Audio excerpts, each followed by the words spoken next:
Hi అండి. ఈరోజు నేను రాగి అంబలి చేస్తున్నాను నా స్టైల్లో. నేను ఒక గ్లాస్ వాటర్ తీసుకున్నాను. సో వాటర్ని మసల పెట్టుకుంటున్నాను. సో మనకి వాటర్ మసలాయి కదా. ఇప్పుడు నేనైతే 1 స్పూన్ రాగి పౌడర్ తీసుకున్నానండి. అందులో కొంచెం వాటర్ కలుపుకొని ఇలా పేస్ట్గా చేసుకున్నాను. సో ఇది ఇందులో పోసుకుంటున్నానండి. స్విమ్లో పెట్టుకొని మనం ఇది ఇందులో పోసుకొని ఇలా బాగా కలుపుకోవాలండి. మరీ చిక్కగా ఉండద్దు క్వాంటిటీ, మరీ పల్చగా కూడా ఉండద్దండి.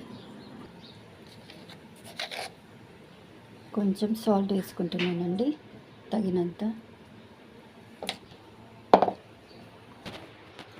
చూడండి మనకి ఇలా థిక్నెస్ అంటే మరీ గట్టి కాకుండా పల్చ కాకుండా ఇలా అయింది.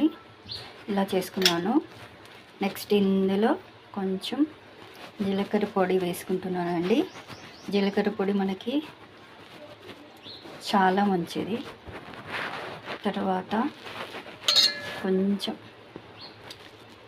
నిమ్మకాయ రసం వేసుకుంటున్నాను.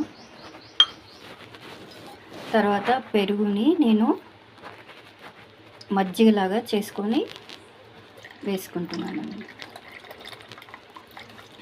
సో ఇలా వేసుకున్నాక అన్నిటినీ మిక్స్ చేసుకున్నాను.